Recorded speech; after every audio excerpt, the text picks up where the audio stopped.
So NXT TakeOver is dead, and apparently, according to the rumor mill, so are the WWE NXT careers of Kyle O'Reilly and Johnny Gargano. But we don't know that for sure. We all have to be patient and wait and see.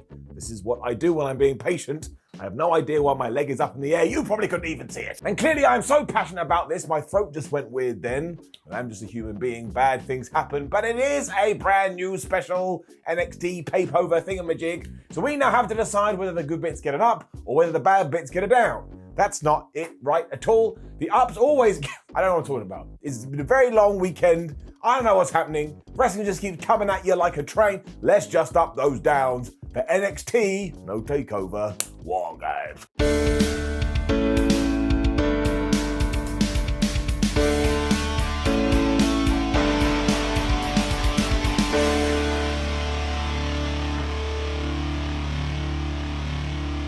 Right, okay, I always find it a little bit weird when we have the same stipulation twice on the same show. I mean, it's long overdue that WWE started doing women's versions of these matches, and with something like the Royal Rumble, I think you can get away with it. But when you do it with WarGames, as we did on this night, I just think it can be a little bit of a struggle, because you do get a crossing of the streams, and I always feel like one match suffers. So case in point, our first match was indeed Cora Jade, Raquel Gonzalez, Io Shirai, and Kaylee Ray taking on Mandy Rose, Gigi Dolan, JC James, and Dakota Kai in a special WarGames match. And do not get me wrong, they kicked each other's asses throughout all of this, and there's one particular spot that we absolutely will talk about, but it also had a little bit of a stupid finish, so it was kind of a roller coaster ride. Kaylee Ray and Dakota Kai started, and one of them was wielding a baseball bat and the other one was wielding a kendo sticks, because when WarGames goes WarGames, you have to go all WarGames. I mean, after all, when have you ever gone to a war and not have a weapon? I mean, that's not the case when you go to a game. Like, if you turn up at a football match with a weapon, you definitely going to be arrested. Jade was the next person in. I'm going to be that massive nerd right now, but I never think it works when the babyface have a 2-on-1 advantage, because of course you start feeling sympathy for the heel, unless you're deep down a very bad person. Now, once again, why did we do it here? So we could do the reverse in the men's one later. But what did I say all of a few seconds ago? What was that? I ain't doing it again. Thankfully, Gigi was in before long to balance out the books, and she came in there with a trash can. This didn't work at all, because she had the trash can put on her head, and then somebody drop kicked her. I would say right in the face, but that's not true. I mean, they drop kicked the metal, and it probably shattered her nose. Io Shirai flew in next, and her weapon of choice was a steel chair. And at this point, things did slow down just a little bit. Like, instead of being all wham, bam, thank you, man, which is kind of what you want because WarGames needs to be about escalation, it felt like they were waiting for the next participant. This is why I wasn't 100% feeling it from start to finish. JC Jane followed, and she brought a table into the ring as all of this started to feel more like Streets of Rage. But very sadly, it didn't work because the tables were turned against her. I'm here all week. Shirai also started out busting out knees through trash can lids, and what a sentence that is. And this is when Cora Jade climbed to the top of the cage, and you just knew something crazy was going to happen. Because she went crashing down on top of Jane with a flippin' senton bomb. And I'm sorry, there are 1,000 things that could go wrong when you do that. And given that she sold the entire rest of the match like, oh, I've hurt my shoulder, you could totally believe that she'd hurt her shoulder. And I'm sorry, when people go to that much effort, and you really don't know how terrifying that is unless you stood on the top of a steel cage, you have got to give it an up. Gonzalez was then allowed in, and she just basically brought every single weapon with her, although what she decided to settle on was a fire extinguisher. And that's like going to a knife fight and going, ha, I've got a spoon. This also built to Mandy Rose being the last person into the WarGames match, meaning the WarGames rules were now live. But she didn't bring anything with her. I mean, couldn't she at least have brought a balloon? I mean, it's like going to a party and not turning up with any cake. Someone is going to be disappointed. That somebody would be me. Everyone was then just smacking everybody else with whatever they could find as Jade continued to go, oh my gosh, I'm in so much pain. Although she still got a kendo stick and started swinging it like her life depended on it. And this is also where the WarGames klaxon sounded, I suppose, because everybody started to hit their big move. And this is when we got the finish, and honestly, it really did come out of nowhere. Because Jade and Gonzalez took each other out with these kind of big boots, and then Jade was watching on, and because she was kind of in the corner, she went, well, that person is down. Why don't I just crawl over to her and pin her? So she did, and she got the 1, 2, 3. Now, on the one hand, that was a nice way to balance the books because we had this insane dive, and also, what is the point of wrestling? To get the pin. So if you see a pin, you should go and take the pin. But it's the equivalent of going to watch a rom-com, and halfway through, the couple just goes, man, all of this is silly, isn't it? The other person goes, yes. Shall we just get together? We should. It's like, no, I want to have all the stupid stuff before we do get there, because that's just how it works. So it was still a lot of fun to watch, but afterwards, I actually felt a little bit disappointed because we deflated instead of inflated. And look, I know a lot of people like this because it was different, and wahoo, hey, that gets a couple of thumbs up. But overall, I just didn't think it matched the standards of, admittedly, the exceptionally high bar. That's why we've got to give it a down. The NXT titles are on the line next as Kyle O'Reilly teamed with Von Wagner. I suppose we can call them Carl O. Wagner. That doesn't work at all, but they were taking on Imperium. This rocked up. As ever, the big question from start to finish, if you're a nerd like me, is, oh my gosh, is this one of the last times we're going to see Kyle O'Reilly in NXT? And given that he threw up the undisputed hand signal at the end of this, well, maybe he was teasing something, but admittedly, that could go either way. Imperium are such a good team as well. I mean, they are so vastly underrated, which they proved here almost instantly, because they were tagging in and they were tagging out, and they may as well have a sign that said, we know how to be a good tag team, why don't you give us some respect? I mean, have to cut it down because the piece of paper would be big, but they are right. And really, the whole premise to this, especially when we got started, was that every time O'Reilly was in there, he kind of got overwhelmed by the champs, meaning Von Wagner had to tag in and use his size to start balancing the books. This also built to, at one point, Fabian and Von facing off, because of course, they're big dudes, and you know how WWE feels about big dudes. Much like Big E, they just want man-slapping man-beat. O'Reilly was soon back in after that, but once again, he was like, oh no, I'm being beaten up, so we had to get Vonnie Boy back in there. So he grabbed Imperium and he just started chucking them around, as I sat there going, hey Wagner,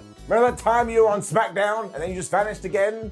Now I realised he couldn't hear me because I was sat here in my lounge in the UK. Finally, Carl got his due as he started busting out submissions, but then he got cut off by a massive lariat courtesy of Eichner. You already know what happens. It happens in every single tag team match in all of professional wrestling. The tag klaxon went off, and everyone got in there and started hitting their big moves. It's all built to the fact that O'Reilly and Wagner did hit this high-low move though, but Eichner had distracted the referee, which meant it ended in a near fall, that old chestnut. Carl came alive after this too with a brainbuster and yet more submissions. But again, what was the whole point of this show? It was new school versus old school, and we had tried to get new school over. I suppose you'd put Imperium in that bracket, but maybe not. But they hit their Imperial bomb, and they got the 1, 2, 3, and they are still your champions. Because NXT 2.0 is absolutely obsessed with becoming the Attitude Era as well, from nowhere, Von Wagner just turned on Kyle O'Reilly, because why the hell not? But this has happened to Carl so many times, he was ready for him, and he absolutely walloped his ass. Turns out this is going to lead to a cage match between the two on NXT television come Tuesday, so that makes all the sense in the world. Let's say O'Reilly is leaving, Von Wagner can beat him in that, Kyle O'Reilly can probably go to AEW, wherever the hell he wants to go. That's just how wrestling works. Oh, this is really good. As was Duke Hudson versus Cameron Grimes in a hair versus hair match. Like, it didn't get much time, and it's not really something you need to go out of your way to see, but it was a fun 10 minutes or so. However, I do have one bugbear, and I would like to ask the question, why is it highlighted as such a disaster when somebody has to have their head shaved? There is nothing wrong with being bald. In fact, there are some people out there that choose to have this hairstyle, and they live a perfectly fine and exciting life. So I just wanted to shout out all my bald brothers and sisters and tell them, if you shine your dome, eventually you can call it hope. That doesn't work. I just want to stop the negativity around it. Hudson was super strong to start with as well here when Cameron Grimes finally stopped him with a cannonball, but that didn't work at all because the Duke just got back to his feet and he was grabbing Cameron and just throwing him around the place, including this Uranagi in the corner.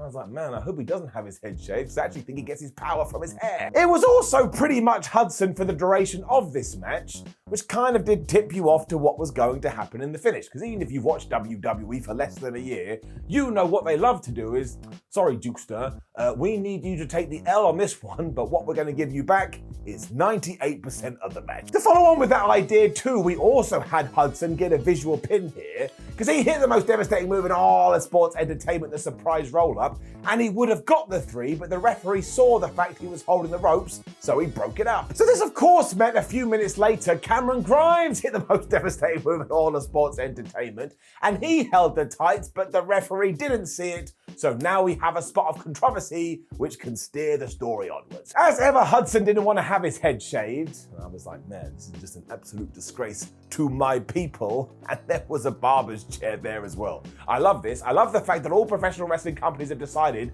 if we are going to give someone a haircut, there has to be the appropriate sitting device. Grimes just hit him with a cave-in though in order to knock him out temporarily, put him in this seat and take off a bit of his hair. But then halfway through, Duke Hudson woke up and he legged it. So one, he'll either magically turn up on NXT TV with 0 hair or he'll have a really strange haircut, but both are fine. That's the point. You make the heel look stupid and we all go, ha ha ha. But not me, because I understand. At this point too, I do want to make it clear that NXT is trying to introduce way too many people. Because in between every match, you basically got around about 68,322 vignettes for just a bunch of wrestlers that are going to debut sooner or later. And I couldn't keep up with any of these. I mean, one dude was just quoting lines from The Dark Knight. I'm not even joking. He was like, oh man, NXT isn't what I want, it's what I need. I don't know. The point is, if anybody from WWE is watching this, you need to tone it way, way back. I can't even remember any of their names. It was Cruiserweight title time next as Roderick Strong was taking on Joe Gacy. I don't want to be that guy, which of course means I'm going to be that guy. I don't really like this story. And then once again, it's probably because I'm comparing it to past NXTs, where it was literally 2 guys going like, I'm gonna rip your head off and do terrible things to your deceased body. Whereas here, Gacy was just like, I think the Cruiserweight division shouldn't have a weight limit because it goes against inclusivity. Imagine you try to do that at boxing, the commission would be like, no, we have weight limits because we don't want to see someone die in the ring. That's quite hard to buy into all of this. It also didn't go much more than 8 minutes, and it just felt like it could be on NXT TV, even though I do think Roderick Strong is great. Gacy was also doing his whole, oh, please give me a hug thing, because apparently that's what we should be doing in 2021, even though it's not. So Roderick Strong smacked him in the mouth, and eventually they were fighting on the apron, and Gacy just smashed him in the chin. This then tied into our previous match, because Joey basically got in control, and he was just whipping Roderick Strong's ass, which meant that the veteran in this case was going to win. Once again, it's probably a telegraph technique that WWE should drop for a little while. As Harlan and the Diamond Mine were on the outside as well, they kind of kept interfering here and there until Gacy took them all out with a dive. But there was also this really weird bit where Harlan basically picked up Ivy Nile as Gacy was all like, no, don't do it, don't do it. And he got back in the ring and he hit Roderick Strong with a powerbomb, but he only got a 2. All of this kind of did surprise Gacy though, because eventually he walked into the end of Heartache and Roderick got the 1, 2, 3. And once again, there was nothing wrong with this, but when I watch NXT pay-per-views, I just expect a certain something. I sound like a stuck record now, but I want you to understand my feelings, especially because I'm giving it a down. It was then time for our main event, which was WarGames match number 2, and I've already let you know my feelings like some kind of Jedi about how I feel about having double stipulations on the same show. But clearly we had left a lot so the men could run a little bit more crazy. And no, it wasn't good as the last one we saw, 6-7 months ago, whenever the hell it was, but it is going to get it up. There was also some really good storytelling between Tommaso Ciampa and Johnny Gargano here. We'll get to that in just a sec. And they were teaming up with Pete Dunne and LA Knight to take on the new NXT, I suppose, of Bron Breakker, Carmelo Hayes, Tony D'Angelo, and Grayson Waller. I also thought that the bad guys were completely unlikable during all of this, so that's a round of applause for them. If you're acting like dicks and you come across like dicks, and I can point at you and go, man, what a bunch of dicks, well, you're on the right path. Gargano came out to his Rebel Heart entrance music as well, so honestly, right now we are all stood here trying to figure out what the hell he's going to do, but as I do have somewhat of a platform, I want to say what an incredible innings and what service this guy gave to NXT. So whether he stays or whether he goes, he deserves all the praise in the world, because as much as people do celebrate him, he's even better than that. He also started things off with Carmelo Hayes, and sooner rather than later, he hit this insane sunset bomb, because I don't call him Johnny Wrestling for nothing. And by the time Grayson Waller got in there, I was like, yes, this is how it should be, because these two teamed up, they kicked Johnny Gargano's ass. I like Johnny Gargano, so I was rooting for him and going, go on, Johnny, you can do it, Johnny. Sometimes you just have to keep things simple. Pete Dunne was in at number 2 for Team Black and Gold, and you all know the deal with Pete Dunne. He is an exceptional professional wrestler, and really, sit down and think about this. When does he ever drop the ball? The answer is never. It's basically glued to his hands. Waller was still able to take them both down after he hit them with a couple of stunners, and this was great timing because then Tony D'Angelo was in there. And he was like, wait a minute, we're having a War Games match, and I know when there's a war, we have to have some weapons. So he basically made up for lost time, and he introduced all of them. It was around this point too when Dexter Lumis appeared under the ring, which meant he had been waiting there for a good old time, so he's a freak to trace away Chick Williams, who, yes, had basically been interfering in the entire thing. It also led to me cracking up because LA Knight followed all of this, and he wasn't able to get in the cage because the bad guys had locked the door. It's really smart. Like, why wouldn't you do that? I mean, obviously LA Knight just climbed over the thing because that's another way to enter. So it was a bit like the Maginot Line. He was allowed to run wild though. He took out a bunch of people and it looked really cool before Bron Breakker entered. Once again, he's got the intelligence because he got some bolt cutters and he just let himself in. He ain't climbing over those stinking cage. I mean, his name is Breakker, so he should be allowed to break things, and it's so obvious that he is NXT's golden goose because he was just destroying everyone. I mean, he picked up Pete Dunne at one point and hurled him over the top rope, and he made him look like a child. And I checked on the internet, Pete Dunne is in his 20s. He did this again when he used Gargano as a human missile, and that's when Tommaso Ciampa came in as the last guy. The rules started. And my word, did things pick up. The best part of all of this then followed because Tommaso Ciampa and Johnny Gargano basically reunited as DIY, and they were doing a bunch of their old spots. There was wink, wink, nods, nods to some of their stories. And if you have watched NXT for a long time, somebody was probably cutting onions around you because this was a motion up the two lines. Do you know who stopped them as well? Bron Breakker. And much like earlier, he may as well have had a sign that said, yes, I'm a very lucky pup. WWE, give me a push. LA Knight then hurled Waller through a table in an incredible looking move thingamajig that you absolutely have to watch. And then everybody was using weapons and smashing everybody else in the face. When Waller climbed to the top of the cage and he hit this elbow drop through a table, that was truly spectacular and truly wonderful, and I don't know how nobody broke their ribs. I mean, maybe they did, I haven't looked. Ciampa and Gargano were then running wild again, but they got cut off by a low blow and a poke to the eye, and I was like, yeah, that's always gonna work. And just after Tommaso had recovered and he was going for the fairy tale ending through a table, Bron Breakker appeared from the abyss, and he just speared him through the wood instead. Bravo for that one, it looked great, especially because Breakker then picked him up in the air. He hit that military press slam thingamajig that looks like Goldberg, and he got the 1, 2, 3. And I thought Bron Breakker was great to start with. But even if you've been on the fence, watching this performance, you would go, yeah, that dude pretty good. He also beat the NXT champion, and the new boys were standing tall, which again has been the whole point of this thing. We're saying goodbye to the old NXT, and we're embracing the new. I will say, I thought this was a decent main event.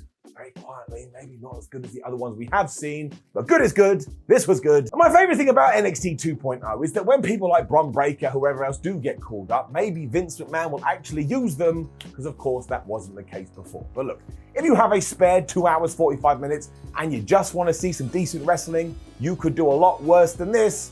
But no, it is not the NXT you remember, but I'm still giving it an up. Now please leave a comment below and let us know what you thought about last night's NXT. Like the video, share the video, and subscribe. Head on over to WhatCulture.com where we will keep you up to date with all the wrestling news. Come give us a follow on social media because it makes us feel good. And there's a ton of other ups and downs. There's retro ups and downs. There's up-to-date ups and downs. I shall watch professional wrestling because then you don't have to. My name is Simon WhatCulture. Thank you for joining me as always. I will see you over the next few days and the next few months because like I say, wrestling never ends. It is my pleasure.